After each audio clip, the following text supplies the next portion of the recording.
Sukkur union of journalist जे सॾ ते कराची जे सहाफ़ी अतर मुतीन जे क़त्ल, न्यूज़ वन ते पाबंदी ऐं इस्लामाबाद जे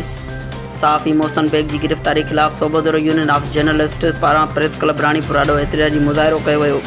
एहतजाज कंदड़नि जे हथनि में प्ले कार्ड हुआ ऐं उहे मुतालबनि जे हक़ में नारा हणी रहिया हुआ। उन मौक़े ते सोबोदरो यूनियन ऑफ जर्नलिस्ट जे सदर कुर्बान अली मंगी, ज़िले अॻवान अकबर शाहाणी, गुल हसन चांडियो, लाल सहतो, अनवर नारेजो, फयाज़ राजपर, नदीम शेख, बहादुर खोखर, इरफान सहतो, फयाज़, मोहसिन सोलंगी, मोहम्मद ज़मान सहतो, नदीम अहमद दायरी, गुलाम कंबर दायो, सनाउल्ला जामड़ो, मुज़फ़र शेख, सद्दाम हुसैन सूमरो, हाकिम जोखियो ऐं ॿियनि चयो त पाकिस्तान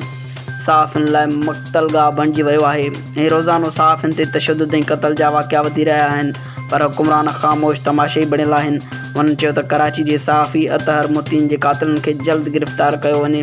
जॾहिं त इस्लामाबाद जे सहाफ़ी मोहसिन बेग जी गिरफ़्तारी इंतकामी कार्रवाई आहे, जंहिं करे मोहसिन बेग तां केस ख़तमु करे खेसि फ़ौरी तौरु आज़ादु कयो वञे ऐं न्यूज़ वन TV तां पाबंदी ख़तमु करे सहाफ़ियुनि खे तहफ़्फ़ुज़ फ़राहम कयो वञे।